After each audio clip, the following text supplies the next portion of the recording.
My name is Janelle Codiani. I'm the Executive Director at ātac, Downtown Arts and Music, where we are normally producing programming from Framingham, Massachusetts, an old historic firehouse.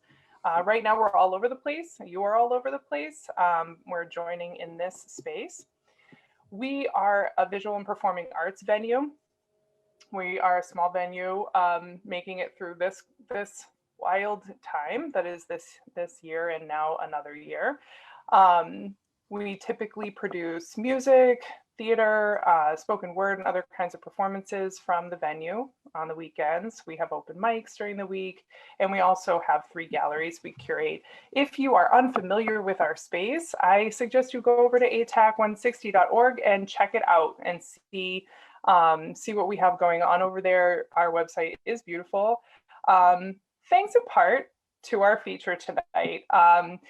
And before I pass it over to him, I just want to say hello to everybody out there on Facebook. The way that this show runs is you will hear a short presentation by our guest tonight.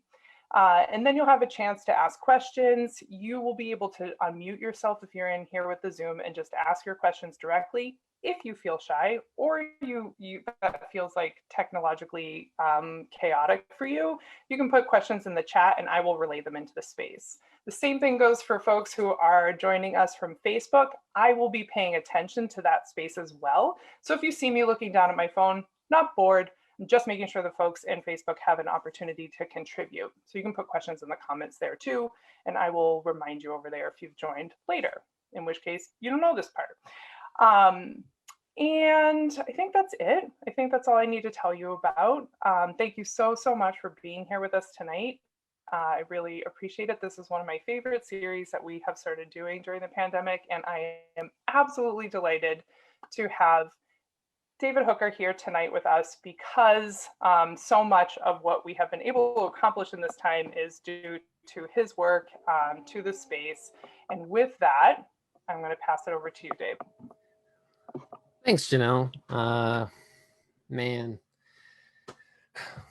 fourth wall breaking. Thank you, everyone in the interwebs for joining me tonight. Let me just screen share my lovely slideshow. I'm David Hooker. I am the Director of Marketing and Program Development here at ātac, but I am also the founder and director of Midnight Romero Society.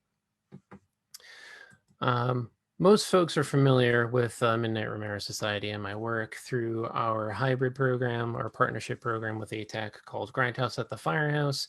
It was a repertory series that got kind of nerfed from COVID. I assure you it's coming back. More on that in the later months.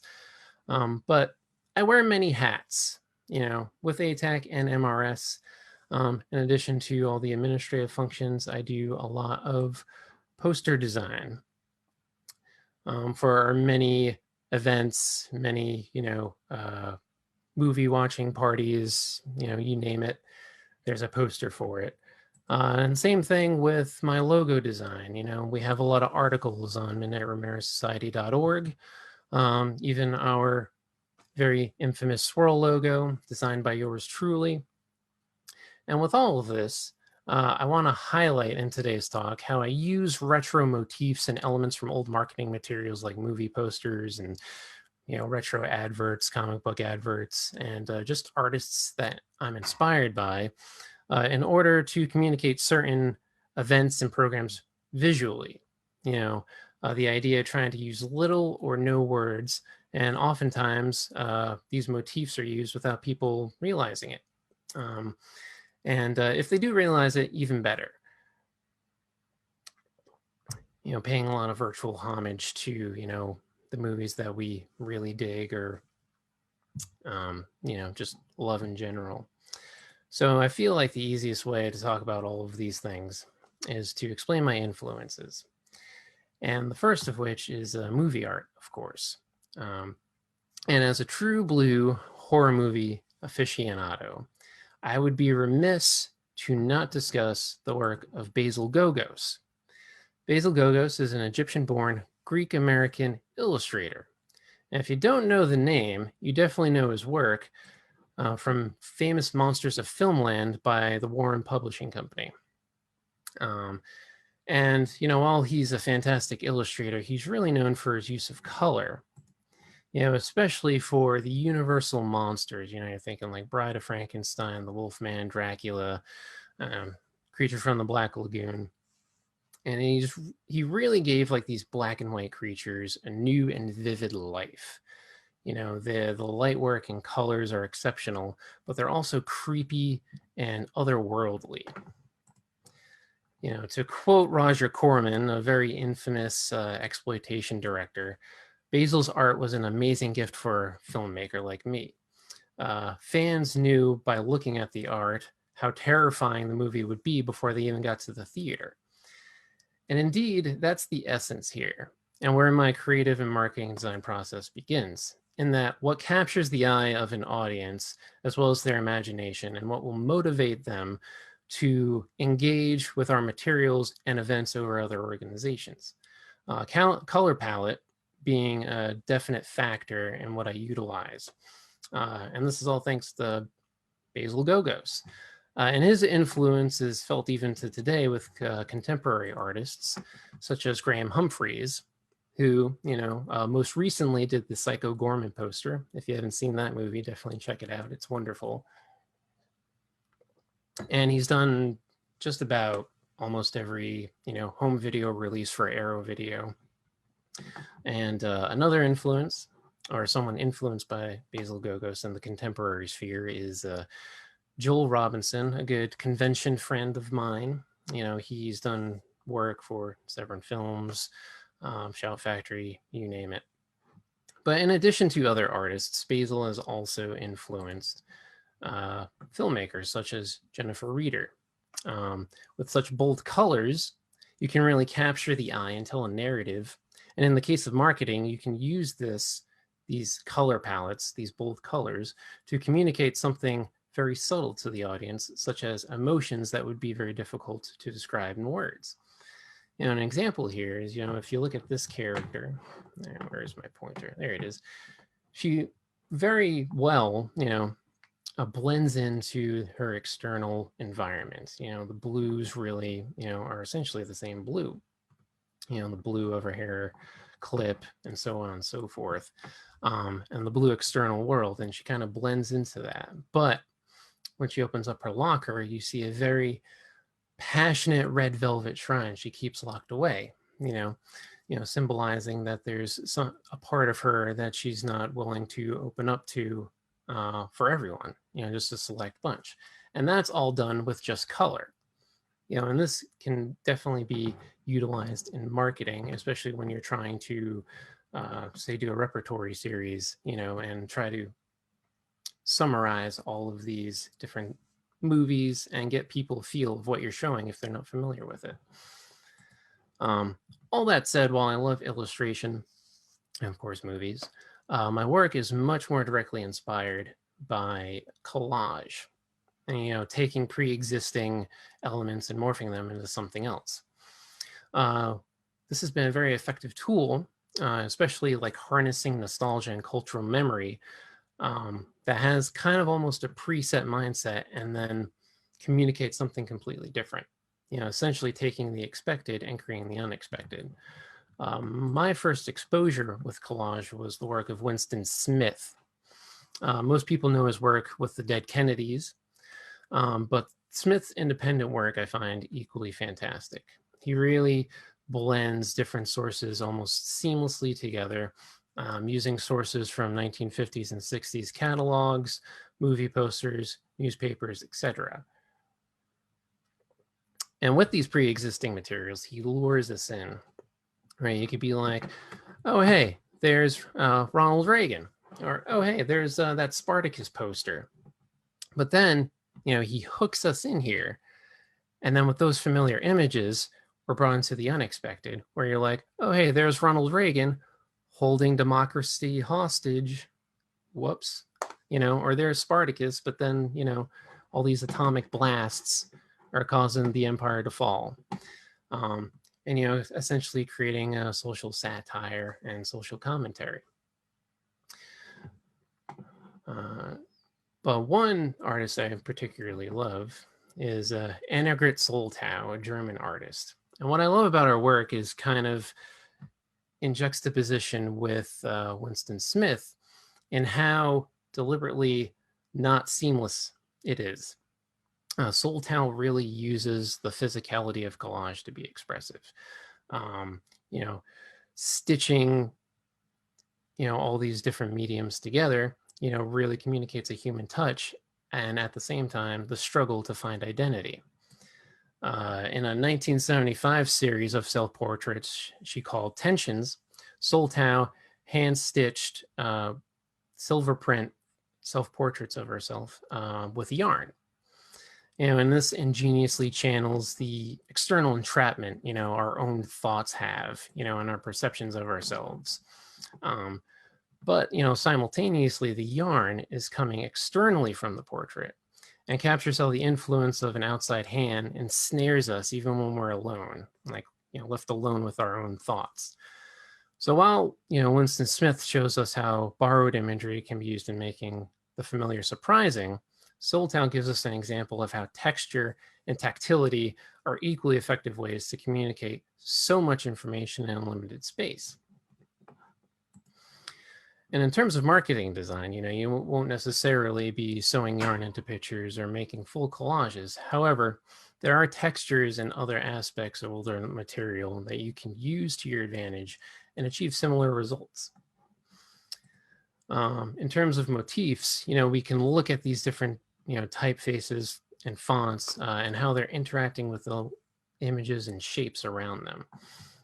For example, we look at this top image right here with the 3D and, an illustration of the movie for sure, but the typeface is jetting out from the screen, at slanted angles coming from the screen and out towards the audience.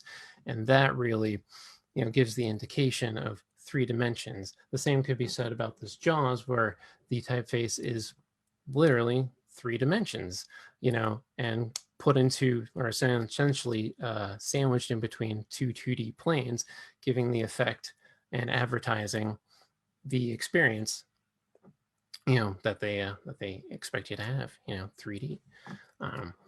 Also, kind of in similar vein, the Something Weird poster, a Herschel Gordon Lewis movie, and also a company of the same name, uses a Basil Gogos type of color scheme to make you off-put and feel the creepy vibes that their catalog might contain.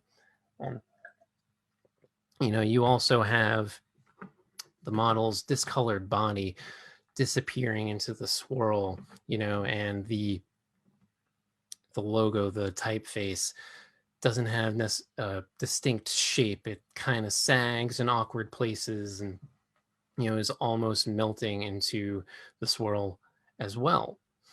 And these otherworldly elements, accurately portray what, this company's catalog has. And trust me, the Something Weird experience needs to be seen to believe, because they are quite entertaining and ridiculous. But in the same vein, you can also layer images together in a certain way to create the passage of time, creating a visual montage. So this top image right here, you have in the foreground, and at the bottom, the training sequence, which is in the foreground, indicating that, it would happen first, and then eventually you'll see this fantastic fight scenes. But notice how the fight scenes are the cream, the butter, the thing that draws people in. You don't necessarily you don't want to see a kung fu movie that's all, training sequences. You want some pristine fight coordination right there. So that, takes precedent, even though it's indicated that'll probably be later on in the narrative. Also of note is how the typeface, kind of leans into the action quite literally, and becomes a little bit kinetic. Also in this bottom image right here from a movie titled Exit the Dragon, Enter the Tiger, a Bruceploitation movie. For those of you not familiar with Bruceploitation, when Bruce Lee died, a bunch of lookalikes and copycats, exploited the Bruce Lee name and image, and they made knockoff movies. And so this is one of them. So you can clearly see Bruce Lee in the casket. And so the great dragon is now exiting out in the background, and here comes the tiger. I personally haven't seen this movie myself, but I'm sure it's a hoot. And then we have this yin yang image, which is really fascinating. As I sip some water. And what's really cool about it is that, in and of itself, it's a balance, but the color palette indicates that balance as well, because they use a red and a white, very stark colors, and then the image of the Shaolin monk is a salmon color, directly conveying that in between of him and the balance he has, probably spiritually and mentally, which is all about the kung fu spirit, the kung fu ideology. And also you got these great motifs of the different shapes of kung fu. So all these paint a great portrait of the experience of the movie that you're going to that you're trying to advertise, right? But one other thing I really want to point out that most people will overlook is the folds here, right? And that's important because going back to Soul Tao, that's the tactility, right? The blemishes of an old movie poster, you can equate it to the warm cracks and pops of a vinyl record, the skipped frames of a well-loved 35 millimeter film print. These are the things that we resonate with. The imagery, sure, but we've all had posters that we've creased and folded up as we moved rooms, or had to paint or whatever and then put them back up, and we can almost smell the dust on it. And that is another tool that I like to use, and it's the medium itself, the halftone print marks of comic books, the yellowing of time from the acids in the paper eating itself, or the solarization of being left out in the sun, the ink bleeds, as you see in this guy's finger right here. The red from the curtain is totally bleeding over the outline of his finger. These are all useful because print medium is not perfect, and the thing that happens with like digital media, which I most exclusively work in, is that it's almost too clean, it's almost too perfect. And so using these brings you into the dimension of tactility and nostalgia, and makes people a lot more engaged with what you're trying to market. We see this in the work of Shepard Fairey. For those of you that don't know, Fairey made the Obama Hope poster, from that election 40 years ago, or at least it feels like 40 years ago. But he was very much inspired by Soviet Union propaganda posters, right? But the thing is that the yellow that occurs in his color palette wasn't actually used by the Soviet artists, when they were printed or making them. That yellow comes from the degradation of the medium over time. And so what is he trying to say here by using like this yellowing? And you can kind of see a little bit of some cracks here. I don't know how great the resolution is on Zoom, but there's some cracks and flaking here in the black, again showing that wear. And the yellow indicates the age and time wearing, but it also indicates endurance. Despite all of the weathering that might have happened, this stands the test of time. And it's particularly a very powerful message, especially when, you have someone like Angela Davis, power to the people, power and equality. Very powerful message indicated just by using the color yellow and, some textures. This will stand. This will last. And now, finally, we get to my work. And this is a recent poster I made for the Midnight Romero Society for an upcoming meeting called Bony Kung Fu Vampires. And there's a bit of a story behind this, so indulge me. Not like any of you have a choice, right? But what we end up what we do is we had a member curation series. Everyone had a turn to make a double feature. And at the end of that, I had every one of our members write 2 words down describing aspects of movies that they really like. And then we put them into a pail and then we shook it up. And then we would, every time for every new meeting, we draw 3 new words. And this is a great exercise, and I recommend everyone do that because it makes you think of movies in a different way. If you think of like genre is kind of all made up. It doesn't benefit the artist. It benefits guys like me who want to market the stuff, right? Because it's easy. I can tell you, we play horror movies and everyone has an idea. We play dramas, blah, blah, blah.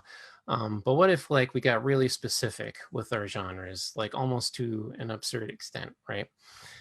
So in this case, we picked Bony Kung Fu Vampires. And for me, it's a double-edged sword, because not only do I have to pick 2 movies to nominate, I also have to make the art for it. So what we have here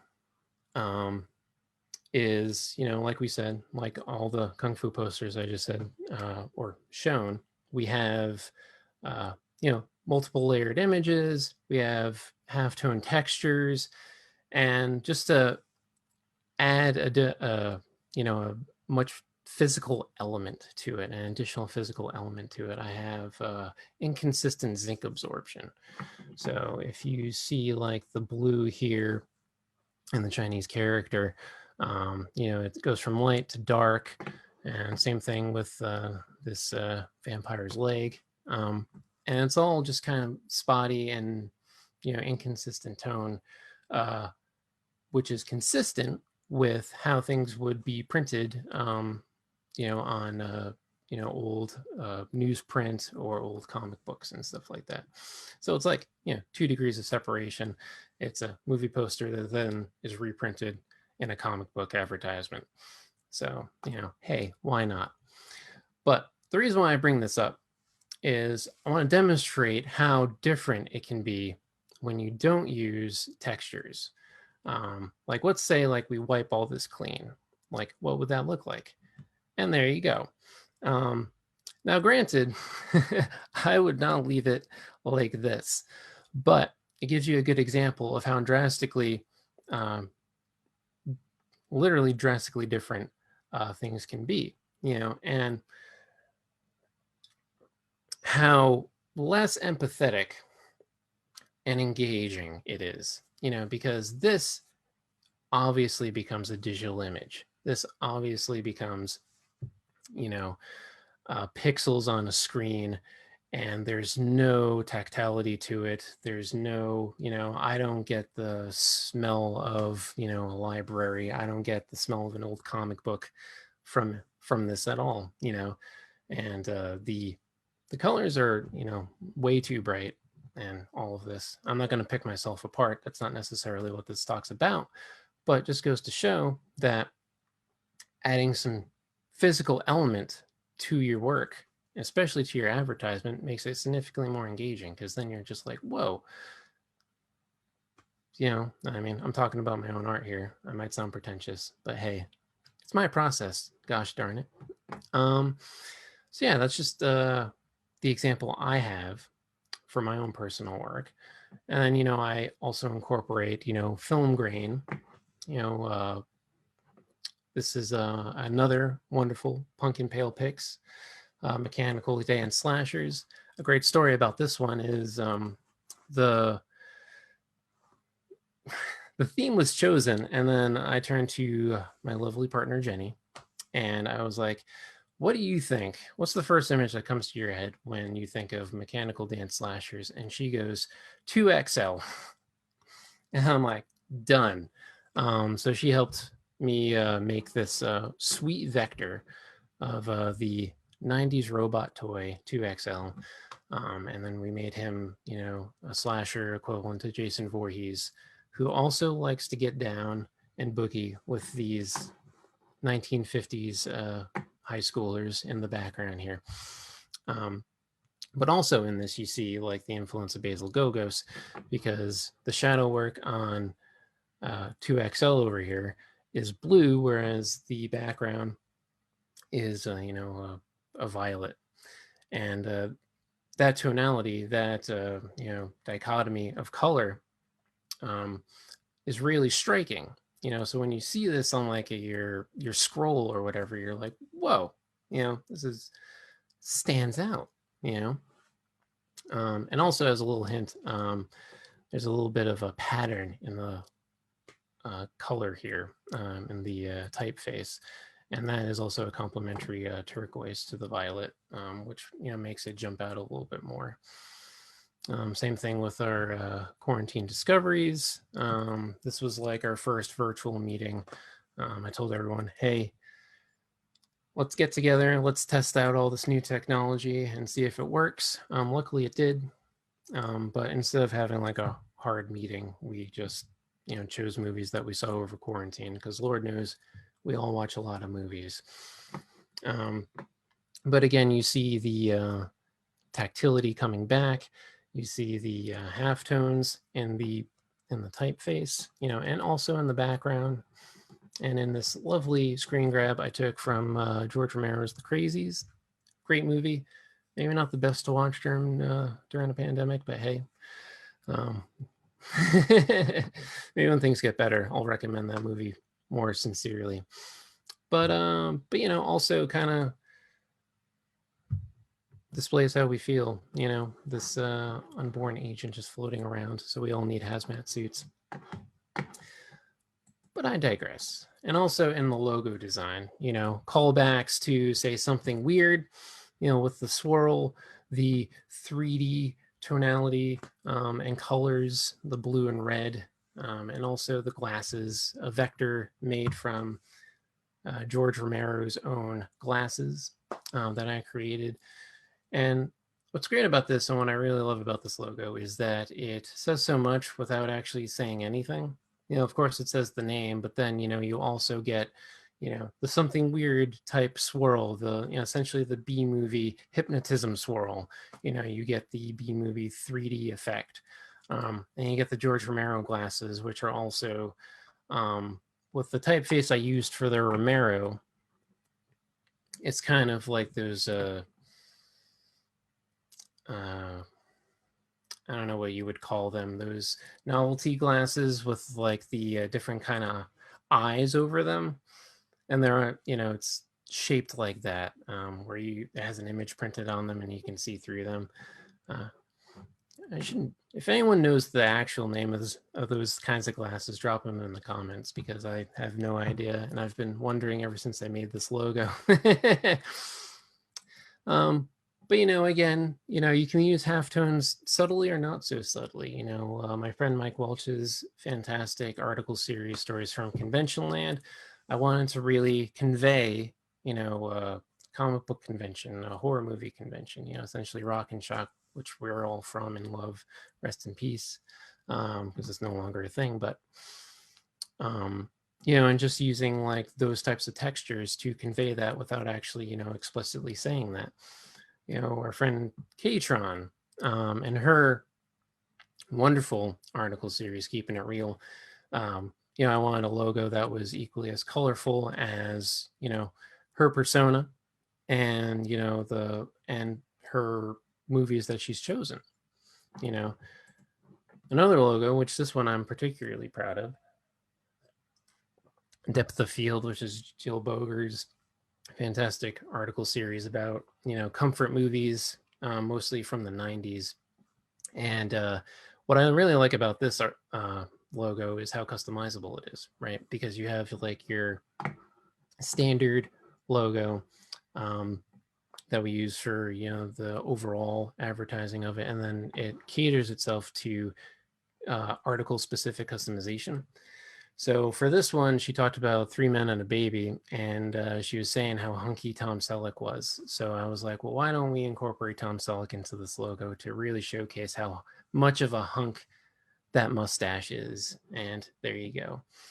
And then finally, we can go back to Grindhouse at the Firehouse. And the thing to note, you know, you can use, you know, 3D is great for indicating the three-dimensional experience, but you know, with this logo, I wanted to, you know, indicate an actual physical building, and so I kind of used that 3D motif for the logo, and it was also kind of difficult because I had to find some way to summarize all of these movies together, and so, you know, going back to the collage. You know, taking pre-existing stuff and then kind of making one piece out of them really gives that, you know, eerie, otherworldly vibe. You know, the color palette also helps.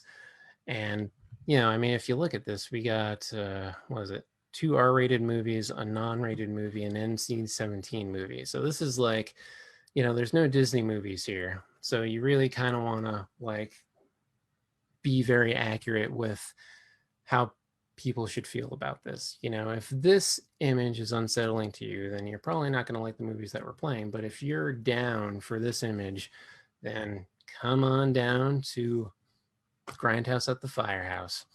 And then, you know, bringing it back to ātac, bringing it full circle and breaking down this fourth wall even more. You know, our initial press kit for Process, these lovely videos. I really wanted to bring that tic-tac-toe, you know, to the forefront, right? Because, you know, when I think of Process, I think of, you know, kind of in between, just starting out, how do I want to approach this? And for me, that's, you know, it kind of goes back to that physicality. So I try to emulate the textures of a canvas, you know, and then just kind of like slapping like your undercoat, for those of you that have painted before, onto it, you know, starting somewhere and just trying to lay out the colors before you really kind of start going into specific imagery. But you don't necessarily, all this said, you can still make an effective image without necessarily, you know, going ham like I do with the textures. I mean, we do have the super fun mixtape with it, which is particularly clean. And you know, this is much more of like a digital medium. You know, it's you know, it's essentially like people. We're still accepting submissions to this, by the way. So feel free to, if you have visual work, submit it to the super fun mixtape. But it's like a digital sphere, you know, and you know, I wanted to convey that, but also kind of have some type of a retro vibe, you know. This is probably early 90s, not necessarily 80s, but because I don't think VHS was around in the 80s. Correct me if I'm wrong. But again, you know, still use of patterns, still use of color palette, but not so much textures, you know, and that was deliberate. You know, I wanted more of the colors to speak for themselves. And even more driving the point home, I mean, look how I advertise my own process talk. There's like no colors here, right? But it's still a striking image. I'm not even talking about like my own face. I'm just talking about that sweet typeface design. You know, it's kinetic. It kind of bounces off of the image in place. And it just tells you the information that you need to know. And sometimes that's all you need. Especially like if you're in a position where you have a lot of events to advertise, you can't necessarily go as ham as say what we do in the Midnight Romero Society, where our events are a lot more spaced out, so we have time to make such elaborate, you know, art assets. But it's still in the thought, even if it's very much more simplistic. You know, I still put thought into, you know, the size of each the hierarchy of each typeface, and the actual title of this talk isn't as big as the date and time. That's deliberate because that's the more pressing information. If you look at this for more than 2 seconds, you'll see the name and the date, and then if you look at it longer, then you can see the the description and the title of the talk. So in all, this ends my TED process talk. Thank you for having me. I hope this explains my process. Again, I advertised it as Dave tries to describe his process talk, and that is accurate because there's so much out there. To quote a poet, I love Terrence Hayes. He would describe your creative work as your house, right? And then your influences are your yard, and your goal is to make your fence as big as possible. So bring it to the mountains and extend it even further. Put it on boats if you have to. Imagine that, a fence on a boat. That's about it for me. I am ready for questions. So let me stop my screen share. Hello, all you beautiful people. How's it going? Thank you. Thank you for that. That was really interesting to hear more literally about your process, of which I get to see some fruits of quite a bit, obviously in my work. I have questions in the chat that I'm going to relay to you. All right, cool. Facebook.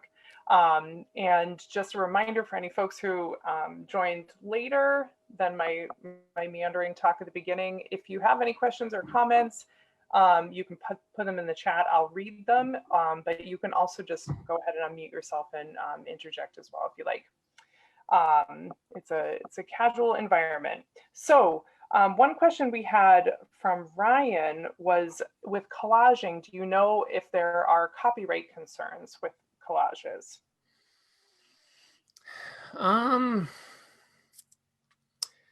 My initial answer is it falls under the parody situation, because if you think of like all the parody movies or the SNL skits, right, they're not being sued because it falls under satire.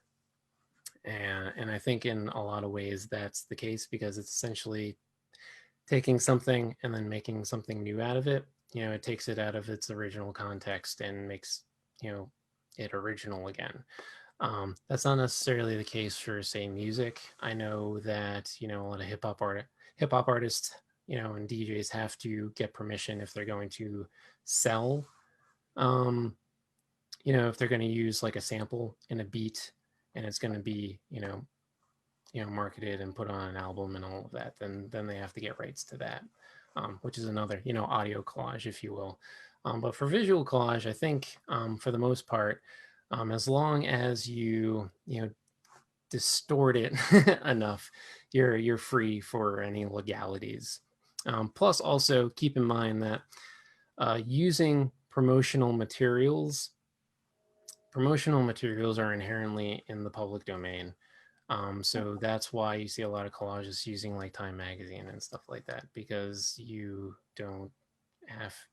they're made to be shared and get the word out there. So it's not necessarily a concern. Oh, that's interesting. I didn't know that part about promotional materials. Yeah. I did know that, like, for the most part. For the most part. Yeah, I mean, if there's like a Norman Rockwell in Time Magazine, that's not necessarily but the Marlboro Man, yeah, because I mean, cigarette companies have enough money, so whatever. And then another question from the chat on Facebook from Ryan is, what is your editing program of choice? Photoshop? That's the whole question. So what do you like to use?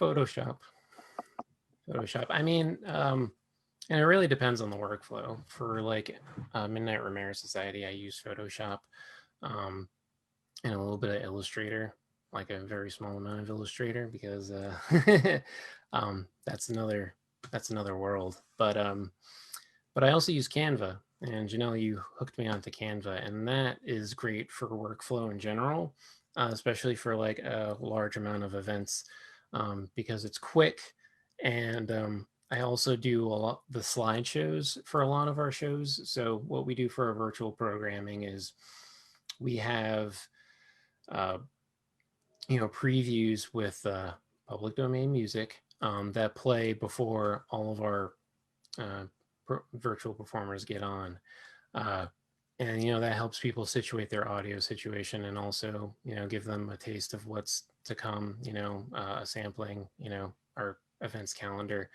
And I find that it takes like a 3-step process and makes it into one. So instead of having to first make all of the slides separately and say like a Photoshop, then render them and then import them into, say, I don't know, PowerPoint, and then make that the slideshow.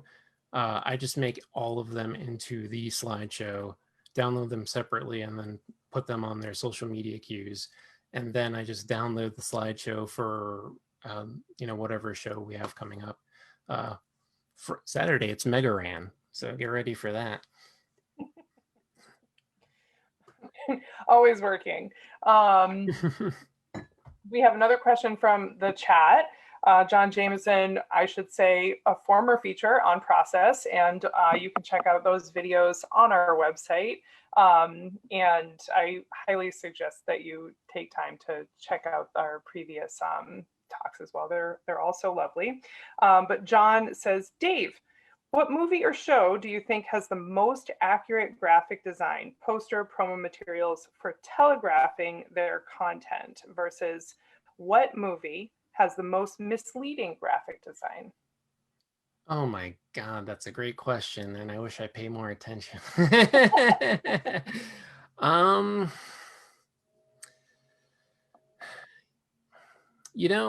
really bad at watching TV shows. I know you also mentioned movies, and I would say, I'm recently discovered the It Crowd, and their like intertitles and advertisements are very on par, even though that's not like a recent show. But the whole using technology but not dating yourself is very much a skill, especially in terms of entertainment, and they do it really well. WandaVision also comes to mind. Finally, I thought of a contemporary thing because in all the advertisements I've seen,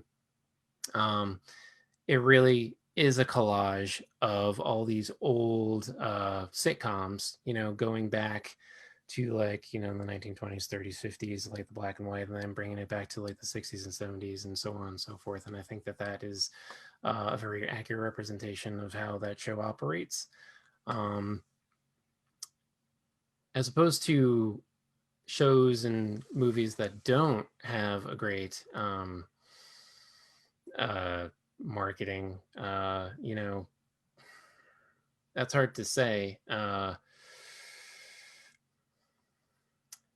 Because marketing always kind of reinvents itself, there are plenty of, I can think of the Iron Giant, when it was first released, was advertised as this like hard rock, macho robot extravaganza. And for those of you who are fans of that movie, that is not the case at all. It is very heartwarming. Yeah, go Amy. Very heartwarming movie. And the marketing was just so terrible. Sometimes marketing departments don't know what they're doing, and they really ruin art. And that's a great case. Look up old advertisements for that, because it's horrendous. And then for the re-release, when they remastered everything, then they finally nailed it. But at that point, the audience had already been built, right? A little too late. And then I also think of like the Mondo movie posters, the ones that sell out in 5 minutes and then go for like 3 times the price on eBay. That's another idea of reinvention, kind of what Basil Gogos was doing. So even if like, Mystery of Chess Boxing, for example, which is a film I love, and is owned by, I think, a now defunct insurance company, because the Kung Fu boom was so big that you had insurance companies making Kung Fu movies as a tax write-off, or at least, financing these movies. And so, they wouldn't get, they would get shown in Grindhouse cinemas on 42nd Street, and then that was it. And then they would just kind of throw away the negative. And the movie posters aren't that great. They're just kind of like, oh, here you go, whatever. But then it's like, after all of that, then they significantly improve because, fans who endear these pieces of art, give it the reverence they deserve in, retrospective pieces. So, it's hard. Nothing, ever stays the same. It's always changing. So if something's like really terrible, it always ends up improving. So I guess that's a good thing,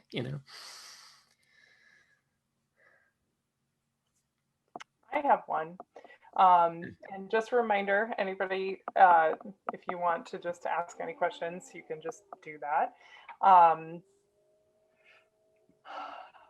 Obviously, I mean, usually it's easier to create when you're particularly interested or engaged. But what do you, how does that process change for you, or what do you like call upon when you are creating a logo or a design for something that you're just like not totally interested in, or you just feel like less connected to, and use any example, even if it's something that I've asked you to do. Well, to be fair, I have been very interested in everything ātac has been doing. Definitely a dream job, but I have been in situations like that, especially in like the freelance market, which is, yeah. Won't say any more about that. Artists don't know what I'm talking about. But I think of, at the beginning of the pandemic, I was lucky enough to attend another Zoom meeting, but with the guest speaker of Tim Clark. Tim Clark worked for the Jim Henson Company, and also is responsible for the Bogoblins. Folks might remember that. They're like these monsters in like a cardboard cage, and he's bringing them back. And he was, right before he was, going to launch like his Kickstarter to bring them back, he did this talk, and I asked him that exact question. Was there any part of the process you did not care for? And he related this story to me, where he had a teacher, when he was, a sculpting teacher and all of that, and he made him do this thing where he would just fill up these tubes with like expanding foam, and then just kind of cut them in half. And he had him do this a couple of times, and he's like, what is the point of this? You're just making me have these like foamy tubes. And he asks the teacher, and he goes, if you're going to do this for, a living, or, as like a creative person, you can't just always think about the end product. You really have to love the process of it, and the problem solving and the journey to the end. You always, you kind of have to look at it in like the small bites of the sandwich. You're not going to eat the whole sandwich in one bite, right? And that's what's most fulfilling, even if, I have to make a logo for, an insurance company, let's say, I don't know much about insurance, but, I'd be excited to see, how they would want to market themselves, and, the influences they would bring to the table, or like what I bring to the table that they would be interested in, and then trying to solve that problem, bridge those gaps, and make the connection, and then, explore that on, the digital canvas, if you will. That's the most sane approach any artist, has to have. Otherwise you're just going to be frustrated, even with yourself. Like, I've had ideas, even for myself, I've had ideas where, it was one thing, and then as I worked on it, it turned completely different, and you can't be frustrated at yourself. You can't look at that as like a shortcoming. You look at that as, oh, this is what I meant anyway. This is what the process was all about, and you learn from that. And, at the end of the day, at least you created something, right? So, instead of talking yourself out of it, lean into it, be the kinetic typography of your own life. I have a question. What's up, Don? Yeah, when you're doing your process, is it like steps, or like if you get stuck, like how do you get over that? Like if you don't like it, or if you don't like the movie that you're designing for, or your thing? Like is it steps, or is like a vision when you make your art stuff, you did your lot? Yeah, that's a great question. I would say it's both.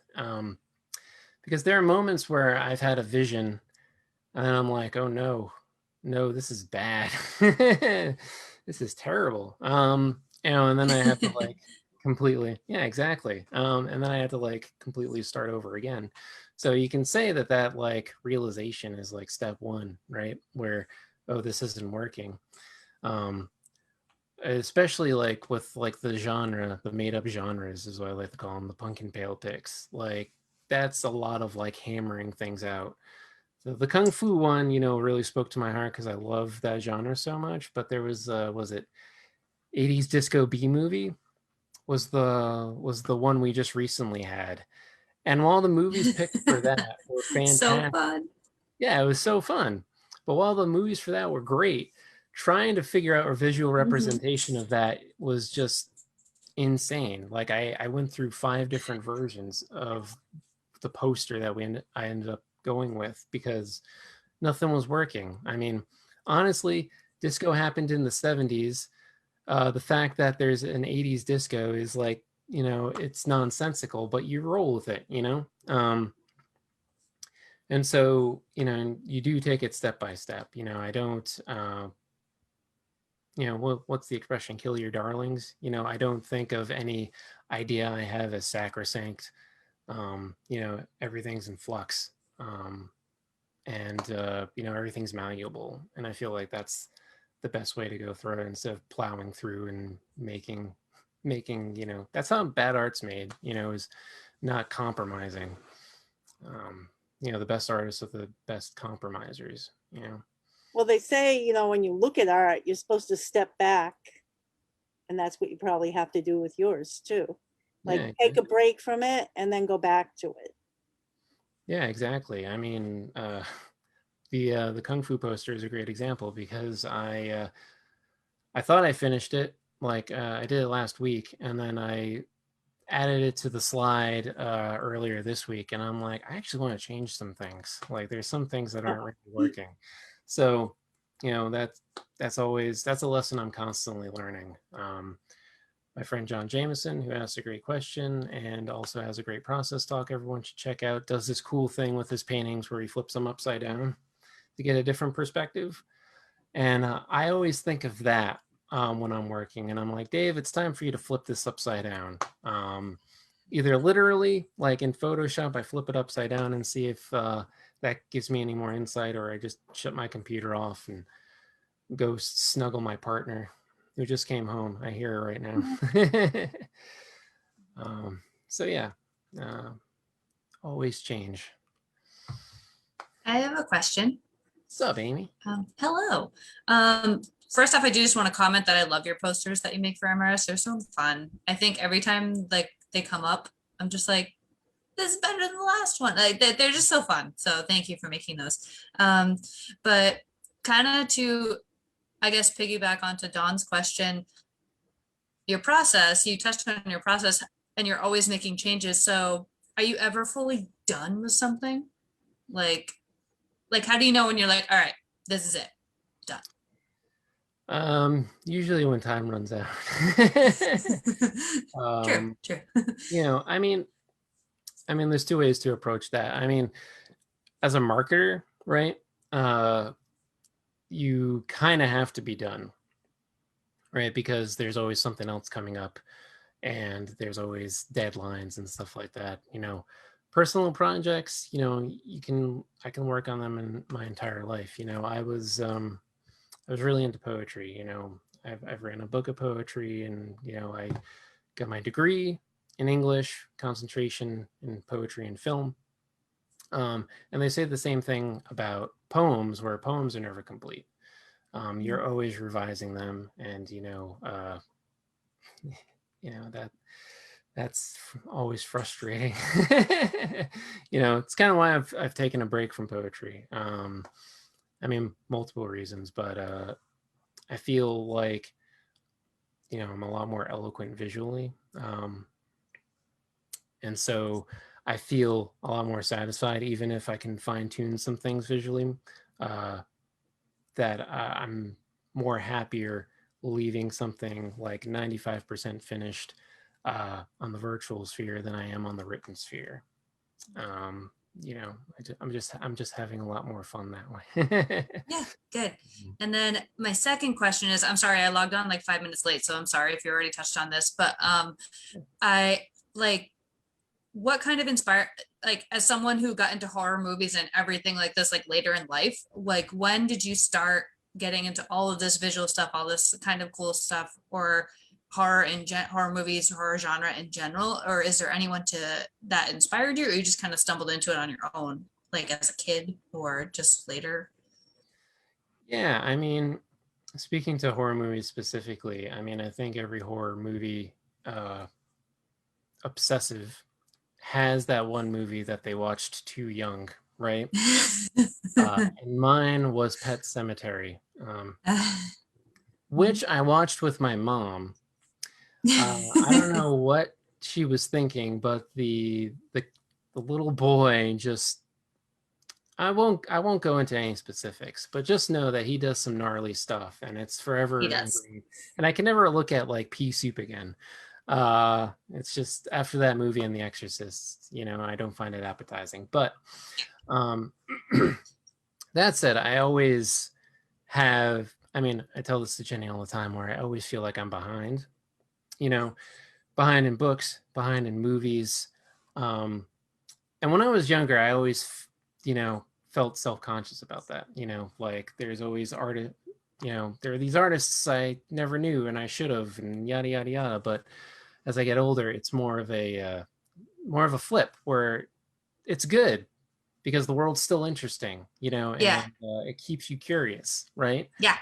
So the thing I always tell people about MRS too is like, the first thing they say is like, oh, I haven't watched a lot of movies. And I'm like, that doesn't matter. It doesn't matter how many movies you've seen. It matters how curious you are to see more movies, Yeah. So, keep being curious. Yeah, I agree. Thank you. And I learned some stuff from this talk too. So thank you. Oh, good. That's always great to hear, because I feel like sometimes I ramble on too much. And No, you're good. You taught me some stuff, because I always like the posters you brought up from Basil Gogos. I didn't know that was like all his work, like one guy, and I didn't know his name. Now I do. So yeah, he's great. He also did a Rob Zombie album cover, which I probably should have brought up, because that's probably the more contemporary work that's the most famous from him. But an easy Google search can find that image. So whatever. Sure. Thank you. Yeah, thank you. I have a thing to say about the about a couple of things you touched on. One, yeah, Dave, we had videotapes in the 80s. Oh, good. All right, cool. In fact, Blockbuster started that company in the 80s. Just want you to know that. Two, I think you were trying to remember X-ray specs. Is that what you were trying to remember? Yes. Thank you. It was on the top of my tongue. You know what's funny is when you said that, I quickly Google searched them, and then it was like X-ray glasses, see-through clothes, and I'm like, no. X-ray specs, that's what they called them. There was even a band called X-ray specs. I think back in the 70s. So yeah, we did have video. We had X-ray specs. I still do. But I wanted to talk about how when you showed that promotion for the series that was going to happen in ATAC, which, as you remember, that first movie, The Shining, was going to be the same day as my birthday, and we were going to do it as a double. We were going to do like a party, and then everybody was going to go to ATAC and see the movie, and then COVID. But yeah, that means it's been a year, Dave. It has been a year. It has been a year. We're like just less than a month shy of a year of being in Massachusetts lockdown. So being able to have our gatherings of watching movies together virtually has been super fun. And for those who don't know, the Midnight Romero Society gathers via Discord and then chats about the movie while we all watch on a Plex server. It's just nice to be able to experience things with other people, because it's kind of like MST3K. It's people talk about how inventive that was, and I was always like, we did this at science fiction conventions before MST3K existed. So when it happened, I thought somebody just goes, oh, that's a great thing to market as a television show. And people were like, oh, you mean it existed before that? And I'm like, yeah, it did. It existed in all those cult movie theaters that you talked about. I mean, the whole Rocky Horror experience literally wouldn't have existed if people didn't gather together to watch a movie over and over and over again. And then yell things at the screen. So that whole experience of getting together with a group and watching a movie, and no, you don't have to have seen the movie before, or even known who the director was, or known the genre. It's about being able to discover it all, and usually with a group of people who are happy to share and aren't going to judge you for your lack of knowledge. More than anything, they're just like, I've got to tell you about this, and I've got to tell you about that, because these are my favorite things. And that's the best part. Yeah, absolutely. Yeah, I love that. MRS is exactly that too. Like I honestly arrived like feeling very behind, because my parents hated her. Well, my dad didn't really care, but like my mom doesn't like Halloween. My mom doesn't like horror movies. She mostly hated Halloween because she always had to make our costumes when we were kids, and we wanted these stupid things like horses. Like I'm like the day before, I'm like, I want to be a horse, and she was stressed. But anyway, I would arrive like kind of feeling unprepared, I guess, but then I would just ask questions, and everyone was so happy to share their knowledge. I was like, give me all of it. So it's nice. You're right. It's really good being in a supportive group. Yeah, Dave knows how much I love Halloween. Absolutely. Yeah, we're all Halloweenies here. Yeah. Dave and his partner are super big Halloweenies.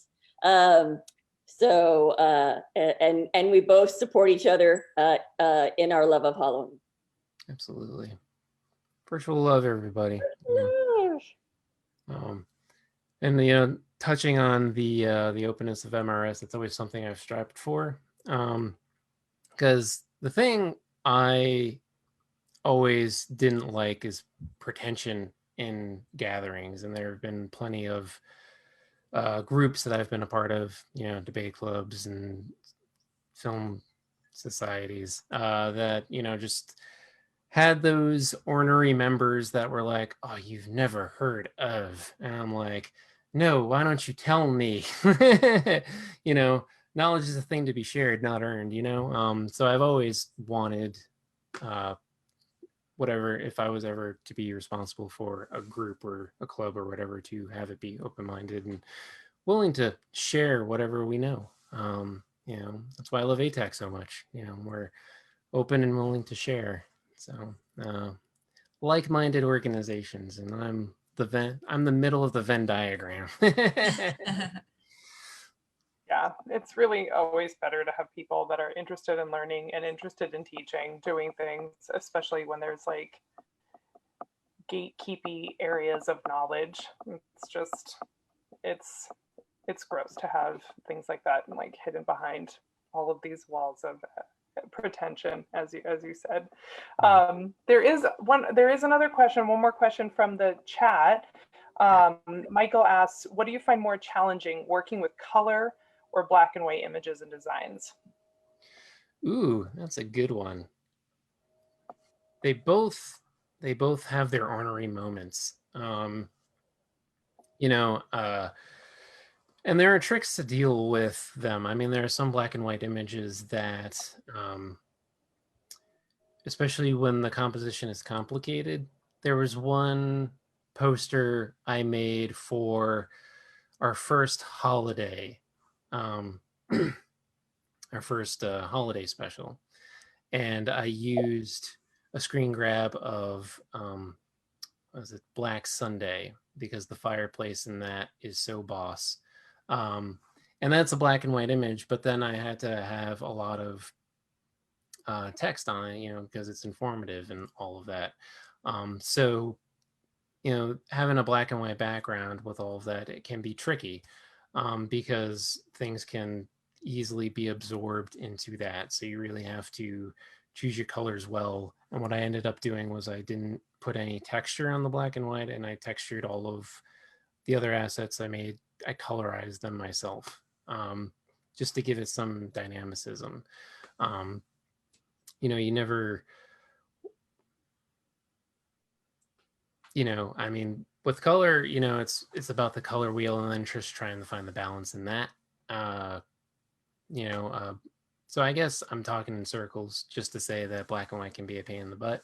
But I also, as my many hats, I also have a history of silver print photography. I used to work in a dark room for 4 years at a local community college. So that really gave me a good sense of contrast and red filters and how to really amp that up or down.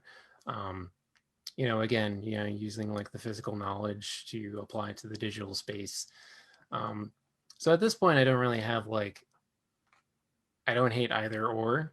You know, in a lot of ways, black and white, like how I advertise my own process talk, you know, that was like really super simple and clean cut, you know, and then, you know, Bony Kung Fu Vampires, the color schemes look kind of all over the place and a lot wider, but both of them are both clean. Both of them are both readable. So I don't have a preference and I don't hate anyone, but it is something to think about. I'll think about that next time I'm like swearing to myself, and I'll pay attention as to what aspect I'm swearing about. Quick, jot that down. Yeah, exactly. It's like, this is black and white. All right, cool. Yeah. But thanks for the question, Mike. Well, we are winding up. Usually when I start using this voice, people jump in with their last questions that they waited till the very end. So I like to draw it out a bit. But I will say thank you for being here and talking about this part of your process. ātac is really lucky to have you and your talents and the passion and thoughtfulness you bring to everything that you do. We're very, very lucky, and so is our overall community. If people have questions for you that they think of after the fact, or they see watching this afterwards, or if anybody here is interested in connecting with you on all of the various things you do, where can they find you? Yeah, they can find me a whole bunch of places. I have my own website, midnightdave.com. That's midnight spelled MIDNITE. And then also the midnightromerosociety.org. Midnight spelled the exact same way. Both of those have contact pages where you can email me. They go directly to my own personal inbox, so I will see them regardless. You know, I'm also on Instagram, also at Midnight Dave. I use that more than anything else. I kind of use Twitter, but Twitter, speaking of pretentious societies that like to withhold information, film Twitter, as it's known, is a quagmire. So I try not to spend too much time on that. But, you know, we are there too. And I do check, you know, our messages and @ mentions and what have you. So then we also are on Facebook as well. But all that information, midnightromerosociety.org. Check us out. You won't regret it. Or maybe you will, but the experience is fun. All right. Well, if anybody that's here tonight wants to share this talk with anybody else they think should listen to it, it'll be up on our Facebook page. It'll also be on our website at some point, and you can check it out there. And thank you everybody for being here and for supporting the arts and our programming, especially during this time. We cannot wait to see you all in the theater once we are able to do so safely. Absolutely. Thank you, ATAC. Yeah. Thank you. Thank Virtual love. Thanks. you. Thank you.